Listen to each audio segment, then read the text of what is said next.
Maayong gabi kanatong tanan. Maayong gabi mga pastors.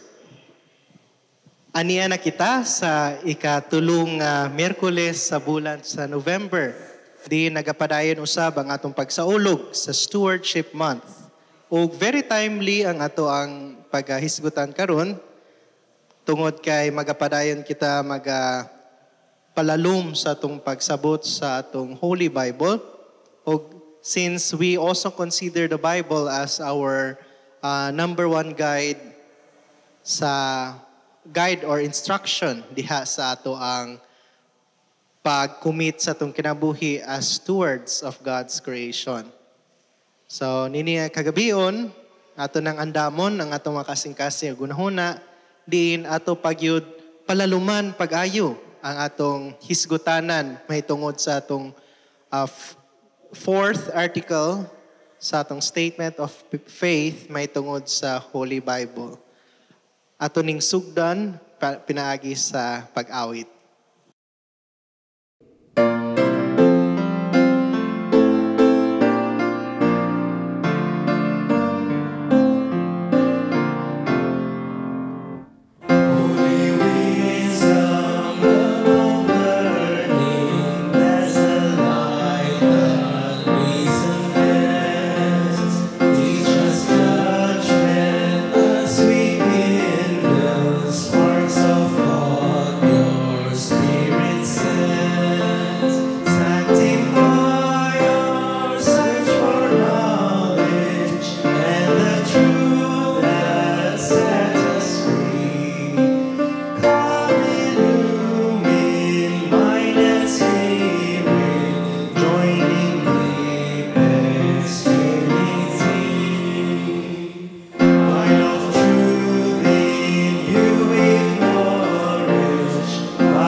Mag-ampo kita. Labing kamhanan o mahigugmaon ng mga Diyos ning kagabion Ginoo anasab kami aron sa pagtuon sa imong mga pulong. Labi na ang isgutan namo mao ang Biblia. Nanginaot nga panalanginan nimo ang pamilya nga naa sa ilang tagsa-tagsa ka panimalay karon nga naminaw ug natanaw ug nang hinaot nga ilang pamalandungan ang mga pulong among pagahisgutan karon. Nang hinaot usab kami nga imong kaalam mo pakunsad kanamong tanan aron masabtan namo Ginoo unsay katuyuan niini alang sa among tagsatag sa kinabuhi. Nang hinaot usab kami Ginoo nga sa kanunay imong kalipay ang among pagsimba kanimo sa kanunay o nanginaot usab kaming tanan mapanalinginan niini kining tanan among giampo pasalamatan tungod sa ngalan ni Hesus nga among Ginoo maniluwas. Amen. Salamat Pastor Sani sa giingon mopadayad kita sa pagpamalandong sa tong fourth article sa sa atong statement of faith. Ug ako kining pagabasahon pag-usab, kini nagaingon, the Holy Bible is a faithful and inspired witness to God's self-revelation in Jesus Christ and in history, to illumine, guide, correct, and edify believers in their faith and witness. Again, ako ning pag-ausbon pagbasa, the Holy Bible is a faithful and inspired witness to God's self-revelation in Jesus Christ and in history, to illumine, guide, correct, and edify believers in their faith and witness. Nining kagabion mga kaigsunan, ang ato ang concentration anaa sa function sa Holy Bible to illumine, guide, correct, and edify believers in their faith and witness. Duha ka teksto ang atong pagbasahon karon, ang isa gikan sa daan nga tugon, ang isa dinhi sa bagong nga tugon. Sa daang tugon makita kani sa Salmo 119 bersikulo 105. Psalms 119 verse 105. Kini nagkanayon, ang imong pulong mao'y suga nga magtultol kanako ug mao'y kahayag sa akong agyanan. Dinhi sa bagong tugon, makita kani sa ikaduhang sulat ni Pablo kang Timoteo, kapitulo 3, versikulo 16, paingon sa 17. Kini nagkanayon, ang tibuo kasulatan gisulat uban ang lamdag gikan sa Dios og mapuslanon alang sa pagtudlo sa kamaturan, sa pagbadlong, sa pagsaway ug sa pagtudlo unsaon pagkinabuhi nga matarong. Sa ingon ang nag-alagad sa Dios masangka pag-ayo og maandam sa tanang maayong buhat. Dinhi natapos ang pagbasa sa atong balaang kasulatan.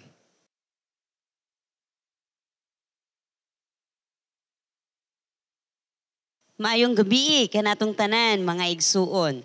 Hinaot nga malipayon kita diha sa ato ang tagsa-tagsa nga nahimutangan niini nga mga oras alang sa atong mapadayunon nga pagsimba diha sa Ginoo.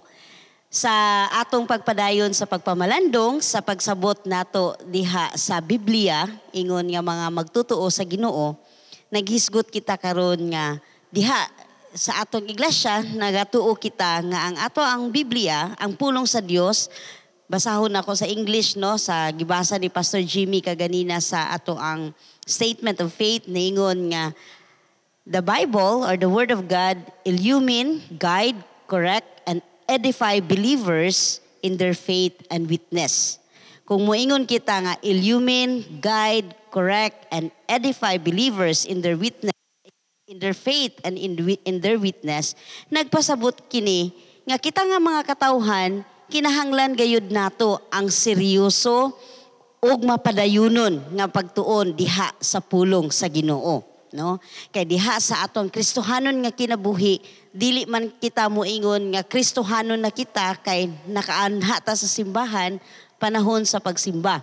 Kung dili daghan kaayo pang mga kinahanglan nato nga pagabuhaton aron kita mutubo diha sa atong pagtuo ug sa atong pag-ila sa ato ang gamhanan nga Dios. So pamaagi niini usa sa mga pamaagi nga ikinabuhi sa usa ka Kristohanon mao gayud ang seryoso nga pagtuon diha sa pulong sa Dios. Moingon kita og seryoso tungod kay dili tanan kanato adunay panahon nga igahin para sa pagbasa man galing sa Biblia o pagsabot sa mga mensahe niini, no? Dako na kayo na nga challenge, no? Mangutana tas kanatong tanan kung kita bang tanan sa matag adlaw naaba gid tay oras nga gigahin alang sa pagbasa diha sa Biblia, no? Kay miski magaling sa mga regular nga mga adlaw, naman gid tay mga oras nga igahin sa gusto nato nga buhaton, no? Naatay oras igahin alang sa pagkaon, naatay oras igahin sa pagpahulay, naatay oras igahin para sa pagpananaw sa atong mga teleserye nga giabangan sa matag adlaw. So hinaot naapod tay oras nga gigahin para sa pagtuon diha sa pulong sa Dios. Kay alang kanato nga mga Kristohanon, ang Biblia naa dinhi nato masabtan ang mensahe sa Ginoo alang kanato. Nga matud pa sa ato ang gituhuan nga mao kining mga pulong nga maghatag og kadanag diha sa atong kinabuhi. Mao kini ang pulong sa Dios nga mag-iwag kanato diha sa atong dalan sa kinabuhi, no? So mao na nga kumuingon kita, the Word of God or the Bible will illumine, guide, correct, and edify believers in our faith and in our witnessing, no? Kinahanglan kini og seryoso kaayo nga pagtuon diha sa pulong sa Ginoo. Mao na nga ako pud ning i-take nga opportunity kami mga pastor nga kamo karon nga nakig-uban kanato sa pagsimba, gi-invite mo namo nga naman tay mga online Bible studies nga gipahigayon sa atong simbahan. So hinaot nga naatay panahon pod nga ihatag sa atong kaugalingon para mo join ni ining mga Bible studies. O kung wala kay tay panahon ni ana sa pag-join kay dili haom sa atong mga oras kay naatay lain mga buluhaton, hinaot nga makanunayon nga naa diha natay mga personal nga mga time for reading and devotions, no?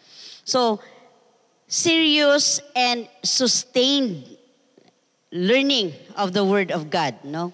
Kay dili pwede nga gana-gana lang ang pagtuon diha sa pulong sa Ginoo. So dapat mulahutay, no? Dapat sangkapan nato ang espiritu, ang atong kinabuhi diha sa pulong sa Ginoo. So kinahanglan nga ang pagtuon sa mga pulong sa Dios usa kini ka seryoso nga buluhaton ug hinaot nga buhaton kini nga malahutayon, no? Masustain kini. Dili lang ingon nga ay harata mutuon kung ganahan lang ta mo basa o mo sabot ni ini nga mga pulong kay nakita nato nga naatay panginahanglanon. Usa ni sa mga timaan kita atong gitahod ang ato ang paghigugma ug pag-honor sa Ginoo. Kana mo yun ta nga we honor God. So kung mo yun tag we honor God, naapod kanato ang desire nga tabangan ang atong kaugalingon nga magtubo diha sa atong espirituhanon nga bahin sa ato ang kinabuhi, no? So niini nga mga pamaagi ang seryoso o mapadayunon nga pagkat-on diha sa pulong sa Dios mo'y maghatag og giya, maghatag og kahayag sa atong mga salabutan. Aron masabtan nato ang kamatuuran nga gipadayag sa Ginoo alang kanatong tanan, no? Kay matud pa sa atong text karon sa Psalms 119 verse 105 nagingon, Thy word is a lamp unto my feet and a light unto my path. So mao kini ang mga pulong sa Dios nga maghatag kanato og kahayag diha sa atong mga huna-huna sa atong mga salabutan. Labi na og naay mga instances sa atong mga kinabuhi nga dili klaro kanato ang mga kahimtangan. Dili ta kabalo kung unsay angay nato pagabuhaton. So, a way of discerning the Word of God para sa mga kahimtangan sa kinabuhi, mao kini ang pagsabot diha sa iyahang mensahe alang kanato pinaagi niining Biblia. Ingon man nga ang pagkat-on nato sa pulong sa Dios, mao kini ang maggiya kanato diha sa atong mga angay nga pagabuhaton alang sa pagpangalagad sa katawhan sa Ginoo, no? Diri sa Biblia dili lang kini para sa atong kaugalingon, no? Nga pagtubo. Mao pud ni ang mga pulong nga magtudlo kanato, magtultul kanato sa mga buluhaton aron kita makapangalagad diha sa katawhan sa Ginoo. Kung ang atong pinaka-goal ingon nga mga Kristohanon, ang tibuok Christian community, kung ang tinguha sa katilingban sa mga katawhan nga magtutuo sa Dios mao ang pag-proclaim diha sa kaluwasan nga gipakigambit sa Ginoo anang kanatong tanan uban sa mga pulong sa Biblia mao kini ang mahimo natong giya diha sa atong pagbuhat sa pagpangalagad. Ingon man, to correct our wrongdoings, no? Matod pa sa writings ni Paul ngadto sa 2 Timothy chapter 3 verse 16, ingon siya, it is useful for teaching, for reproof, for correction, no? So diha aside sa kamatuoran nga gipadayag ni ining mga pulong sa Dios, maupod ni ang mga pulong nga magtudlo ka nato sa pagkorek sa mga sayop nato nga mga buluhatan sa kinabuhi. Kay kani siya nga Bible mo nang moingon tag huli pinalahi tungod kay ang iyahang mga mensahe ani mo'y magmatarong kanato diha sa atong mga kakulangon nga nabuhat sa kinabuhi. So sa laktod nga pagkaistorya, ang Bible mura kini og mo'y magsalamin kanato, no? Mo kini ang ato ang mga samin sa kinabuhi. Diin makit-an nato diha sa atong kaugalingon kung unsay atong mga kakulangon o kung unsay atong kinahanglan nga pagabuhaton aron kita magkinabuhi nga malinawon ug makasinati sa kaangayan uban sa Ginoo. Ingon man usapod ni kasalamin para kanato aron mo tan-aw usab ta sa kahimtangan sa mga katawhan diha sa ato ang katilingban. So, again, ang Bible mao kini ang pulong sa Dios nga mo'y hatag kanato sa kahayag, mo'y maggiya kanato ug mo'y magtudlo kanato diha sa mga butang ug sa mga angay nato sabton nga mga mataro nga pagabuhaton sa iyahang mga katawhan. So karon sa ato ang pagpamalandong uban sa atong kauban nga mga pastors, ato karon i-share kung unsay atong mga kasinatian sa pulong sa Dios nga nahimo kini nga makaingon kita nga ang pulong gayud sa Ginoo tinuod nga buhi nga nagahatag og giya kahayag diha sa atong pagkinabuhi sa matag adlaw.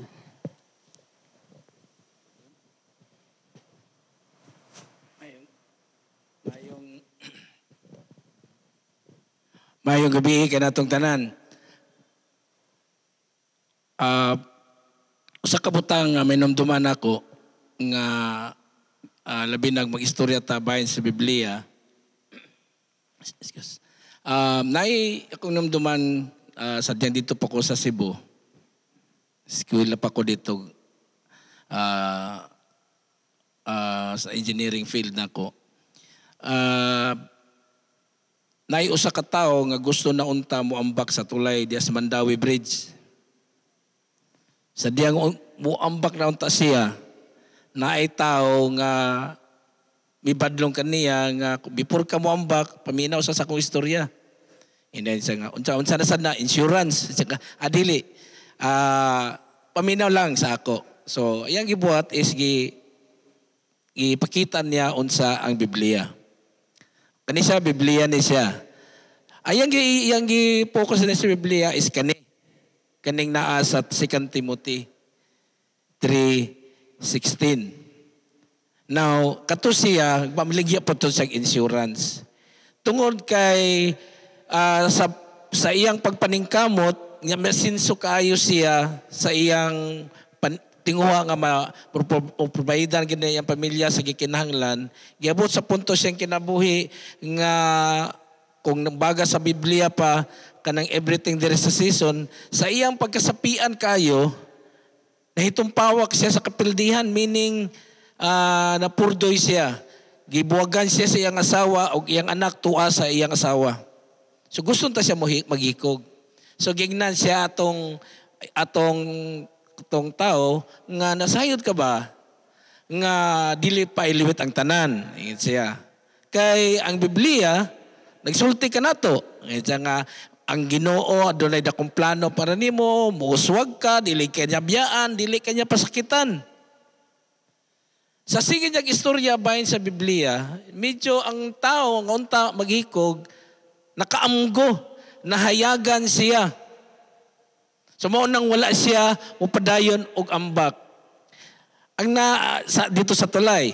So listen learn ato is that somehow kining Biblia mag-correct nato in a sense nga ang nakurikan siya nga dapat kita ang mga tao kabaluta magpaminupsanon na dinim kinahanglan nga ang kon pa din mo tudlo ka nato sa pagbadlong, pagsaway, pagtudlo nato sa kinabuhi nga matarong.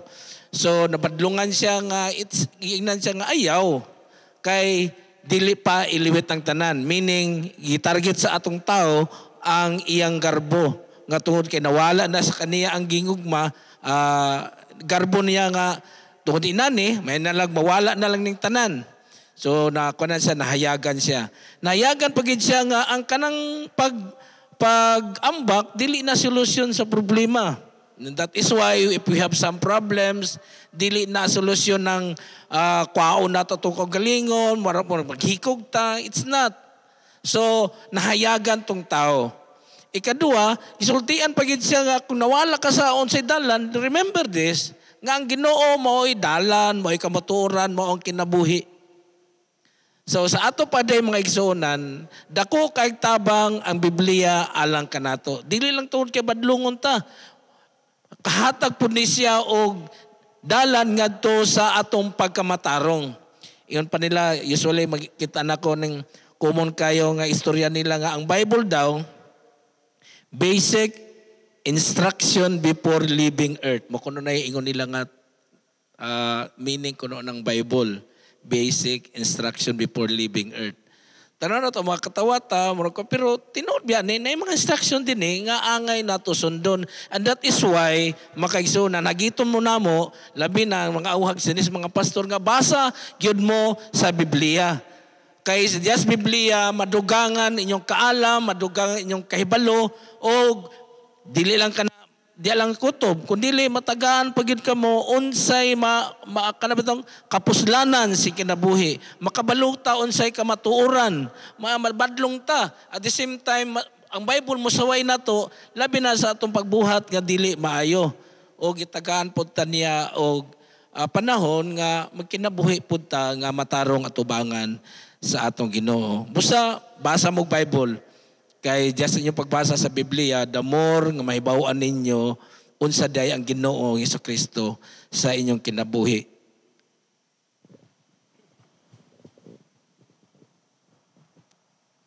Ang akong experience with the Holy Bible, makaingon gid ko nga sa imong giingon Pastor Vera nga kuan gid siya, it's a tool for correction. Kay diba sa atong pagkinabuhi, usahay, although we are guided, we are inspired, okay, we know, nakailan na to ni Jesus, nakailan na to sa Ginoo.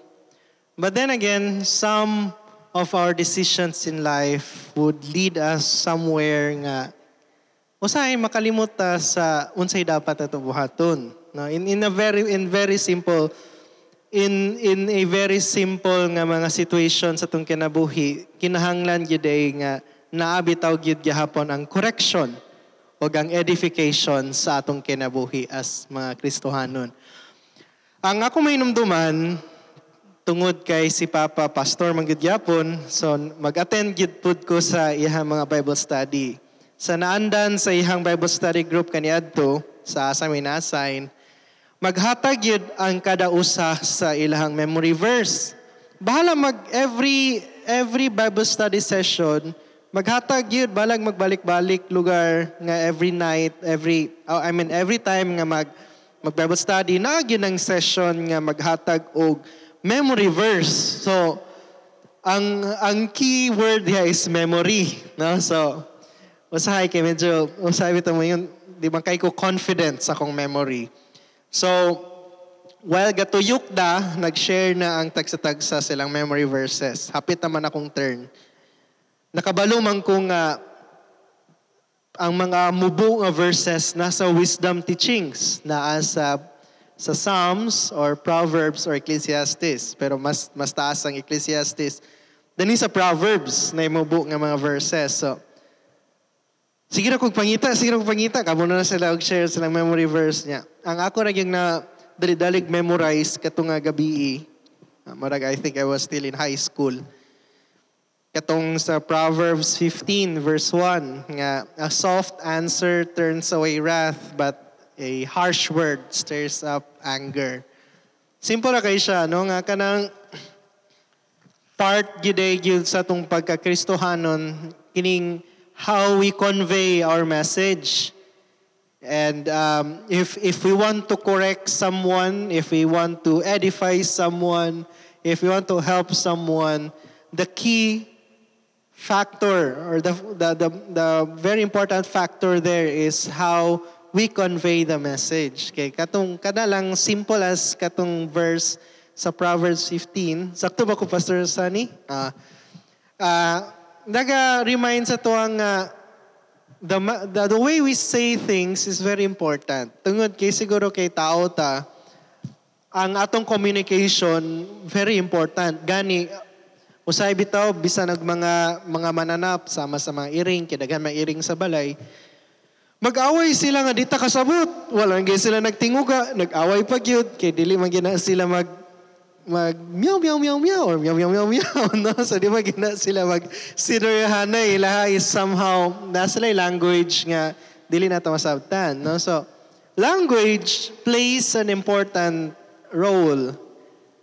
And the manner of speaking plays an important role diha sa atong pagpadayag sa atong pagkakristohanon, of which para sa ako katuwa ang nitatak sa ako. Although of course the wisdom teachings from the Bible written by the gitawag na to nga mga scholars or sages before, nagid siya iyang own context pud. It has a certain situation why the writer or the proverb writer wrote that certain text, no? Pero tungod kay katong nga time sa akong pagkabataan noon, nagdali naman gyud nga mangitag memory verse, mora pud to akong gi-memorize na lang kay mabitaw nang kanang tama na gyud sa verse 1, wala na memorize so na lang gyud ayon ana. Sa uban nag-memorize nag Psalm 23, ang uban Psalm 91, ako kato ra gyud ko Proverbs 15 verse 1. So nakita na ko diha ang function sa Bible nga it is really it's a tool that expresses God's redemptive love, no? Okay. Using these words like illumine, guide, correct, and edify, no? Okay.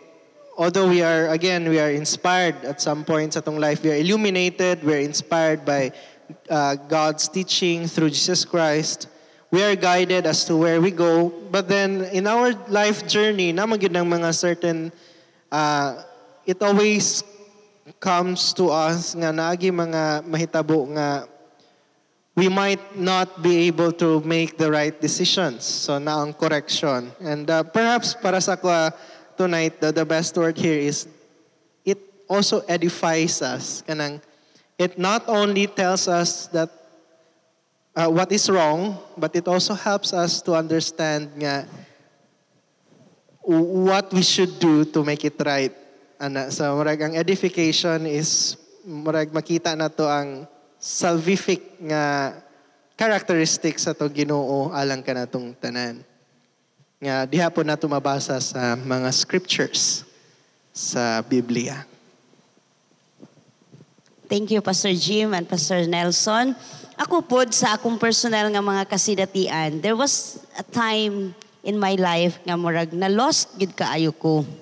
Dayon, mura ba ay nanako sa punto nga mo give up na lang ko tungod adto nga kasidatian kay para kanako bugat kaayo. Pero lagi kay kaning Bible record man po ni siya sa mga kasinatian sa mga tao no kaniadto nga panahon. So diha nako na-realize nga sa usa ka gabi nga naghatag kog panahon para sa akong kaugalingon nga magtuon sa Biblia tungod kay naay kabugaton sa akong kasing-kasing. Dili gid nako malimtan ang text sa Hebrews chapter 12, no? Ang gisaysay dito sa Hebrews chapter 12 kung unsay mga kasinatian ni Jesus sa iyang kapanahunan. Ug kato nga text naghatag kanako og kahayag nga nadugtungan ang akong kinabuhi. Para ka na ako na-experience kay na ako nga ang pulong sa Dios magahatag gayud og kinabuhi sa iyang mga katawhan. Labi na kakatong mga katawhan nga adunay mga kabugaton diha sa kasinatian, sa kahimtangan, sa kinabuhi. Tungod kay nakita nako kay didto sa diha sa Hebrews chapter 12 naa diha nasulat kung unsay mga kasinatian ni Jesus ang iyahang pagsakripisyo sa iyahang kinabuhi aron mapakig-ambit ang kaluwasan para sa tanan.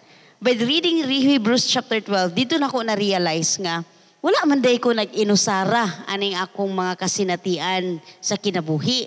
Wala man day ko nag-inusara sa akong mga pains. Wala man day ko nag-inusara sa akong mga struggles. Kay mismo si Jesus, nakigkauban man day nako niini nga mga kasinatian. Kundi ay naaday ko'y kasinatian sa mga struggles sa kinabuhi, naaday ko'y mga kasakit nga nasinati, ang Ginoo usab, nakikauban ni ini nga kasinatian. Nasakit usab siya, nag-struggle usab siya, uban kanako. So para kanako ni adto nga mga punto, no? Usa lang to sa mga experiences nako nga tinuod gayud nga ang pulong sa Dios makahatag yun og lamdag diha sa ato ang panghuna-huna, no? Tungod sa kahayag nga iyang gipakig-ambit kanato ug sa kamatuoran nga iyang gipadayag diha kanato. Nahatagan og kinabuhi nahimong matarong ang ato ang mga kinabuhi nga nasaag diha sa kahimtangan. So, usa lang na, no? Kaning atong gipang share karon, usa lang ni sa mga kasinatian nato nga makaingon kita nga ang Biblia is a holy word nga naghatag sa kinabuhi sa iyang mga katawhan nga mo ay naghatag sa kahayag diha sa ato ang dalan sa pagkinabuhi ingon nga mga anak sa Dios. So, hinaot pod nga kamo mga igsoon mapakig-ambit usab ninyo ang inyong experiences diha sa pagsinati sa gahom sa pulong sa Dios nganha sa inyong mga kinabuhi. So basig na ang imuhang mama ug papa or imong mga anak kauban nimo or imong mga higala nga kauban nimo karon, pwede nato pakig-ambit ang atong mga experiences mahitungod sa pulong sa Bible. So in this way, no, makahatag ta og panahon diha sa pagpamalandong sa atong mga hisgutanan niini nga kagabhion. So igo na siguro ang atong gamay nga panahon sa pagbuhat sa pamalandong karon, tapuson nato ang atong panagsimba diha sa pag-awit ug sa panapos nga pag-ampo.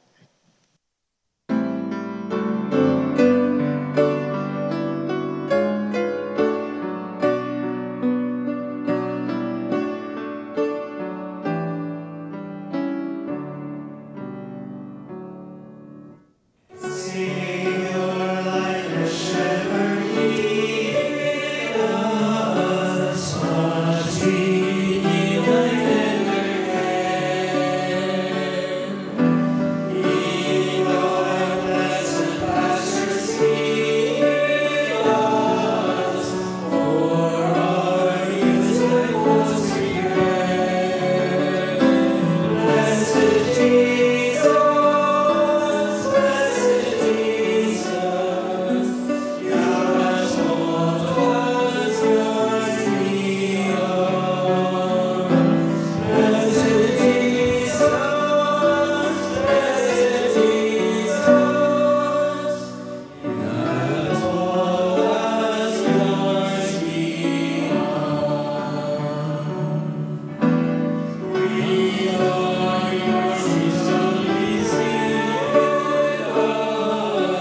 Mag-ampot ta. Dalaygon ug gamhanan nga Dios, kami nagapasalamat diha sa mga pulong nga imong gipakig-ambit sa among mga kinabuhi. Mga pulong Ginoo nga nagahatag kini og iwag sa among mga dalan. Na mga pulong nga nagahatag kanamo sa kamatuuran aron sa pagpadayag sa imuhang pagkamao nganha sa among mga kinabuhi. Salamat Ginoo nga diha pinaagi sa mga pulong among nasinati nga buhi ikaw o Dios nga nagaatiman sa imong mga katawhan. Niini nga kagabihon among gipaabot ang among mga pagpasalamat kanimo tungod kay wala gayud nagundang ang imong pagpadayag sa imong gugma alang kanamo. Diha sa pag-angkon namo sa kapiskay sa panglawas ug nakapadayon kami sa pagkinabuhi diha sa matag adlaw. Dako kini kaayo nga gasa nga among nadawat gikan kanimo Ginoo. Itugot o Dios nga ang imong mga katawhan niini nga mga takna nga nagasangpit sa imong balaan nga ngalan. Imong pagapaminawon ang ilahang mga pag-ampo diha kanimo. Dungga o Dios ang ilang mga pangamuyo. Labi na gayod ni atong among mga kaigsuunan nga ana ay mga balatian sa ilang mga panglawas. Anaa sa mga kalisdanan nga kahimtang sa kinabuhi. Hinaot o Dios nga pinaagi kanimo, tabangan mo kami diha sa pagsangkap sa pagkinabuhi sa matag adlaw. Tuguti Ginoo nga ang imuhang kaalam pinaagi sa imong mga pulong nga gipakig-ambit kanamo. Mahimo kini namong giya sa pagkinabuhi nga matarong. Salamat Ginoo sa mga kinabuhi usab nga nagmalampuson niini nga mga adlaw. Salamat kaayo sa mga kinabuhi nga imuhang gigasa alang atong nagsaulog sa ilahang mga birthdays ug sa nagsaulog ni atong mga kalampusan diha sa tagsa-tagsa kapanimalay. Itugot o Dios nga diha sa among mga pag-ampo kanimo, dawaton mo ang among pagpasalamat nga sa tanan higayon ug tanan kahimtangan sa kinabuhi na sinati namo ang imuhang presensya diha kanamo. Itugot usab Ginoo nga dili ikaw maghikaw sa pagpakig-ambit sa imuhang gahom kanamo sa kanunay tungod kay naninguha kami nga mahimo kaming matarong dinhi sa among pagkinabuhi sa kalibutan. Kanimo o Dios among gitugyan ang bag-ong kagabhion nga natapos na usab. Hinaot Ginoo nga ugma sa among pagbangon sa bag-o nga adlaw. Dawaton namo kini puno ang kalipay tungod kay nasayod kami nga anaa pod ikay gitagana kanamo nga mga kasinatian sa pagpakig-ambit sa imuhang gugma ug sa imuhang kaayo diha sa matag usa. Kini ang among mga pag-ampo sa ngalan ni Jesus. Amen.